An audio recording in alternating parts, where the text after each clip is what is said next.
Hello সবাইকে, নতুন একটা ভিডিও নিয়ে মনীষণা আবার চলে এসেছে। তো সেদিনকে অফিস থেকে ফেরার পথে চলে গেছিলাম সোজা দোকান।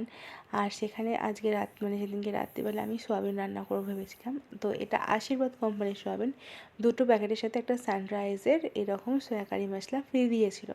তো সোয়াবিনটাকে আমি ঝটফট একটা বাটির মধ্যে জলের মধ্যে ভিজিয়ে নিয়েছি, যেমন ডিরেকশন দেওয়া ছিল।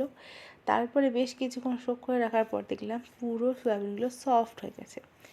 আর তারপর কেটে নিয়েছিলাম কুচি কুচি করে পেঁয়াজ, রসুন, আদা আর সমস্ত যা মশলা লাগে সমস্তটাই রেডি করে নিয়েছিলাম। যে কাঁচা লঙ্কা কুচি, আদা রসুন বাটা, পেঁয়াজ কুচি, হলুদ, টমেটো সস আর স্পেশাল ইনগ্রিডিয়েন্ট সানরাইজের সয়া কারি মশলা। তো এখানে তেল গরম করেছি, সর্ষের তেলের মধ্যে আমি সয়াবিনগুলোকে ফার্স্টে ভেজে নিচ্ছি।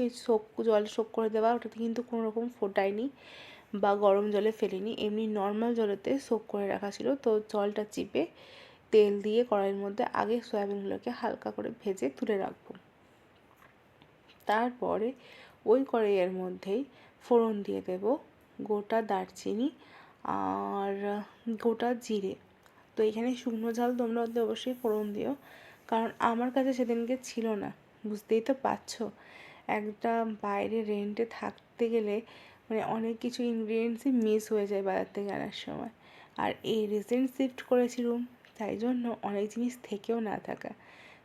তারপর এই আদা রসুন বাটা আর পেঁয়াজ কুচিটা দিয়ে ভালো করে নুন, হলুদ আর তার সাথে জিরে গুঁড়ো তোমরা দিলে দিতেও পারো, নাও দিতে পারো, বাট আমি জিরে গুঁড়ো একটুখানি দিয়েছি, সেটা হয়তো অভ্যাসবশত। আর এখানে দিয়ে দিয়েছি কাঁচা লঙ্কা কুচি।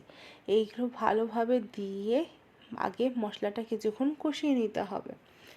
ভালোভাবে যখন মশলা কষবে তার সাথে আমি টমেটো সস ইউজ করছি, কারণ আমি নেক্সট দিন আমি এটাই টিফিনে নিয়ে গেছিলাম।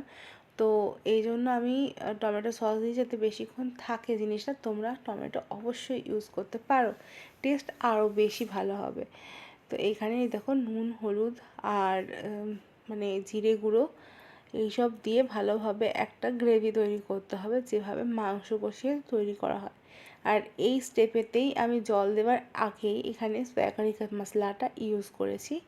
তারপরে সস দিয়ে একটুখানি জল দিয়ে কষিয়ে কিছুক্ষণ ফুটিয়ে নিতে হবে, গ্রেভিটা যাতে একদম সফট হয়ে যায়।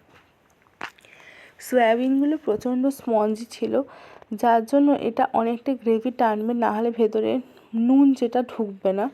তো একটু ঝোল রেখে আমি তারপর এর মধ্যে সয়াবিনগুলোকে দিয়েছিলাম, আর সয়াবিনগুলো একদম সুন্দরভাবে গ্রেভিটা অ্যাবজর্ব করে নিয়েছিল। খুবই টেস্টি খেতে হয়েছিল। তোমরা কিন্তু অতি অবশ্যই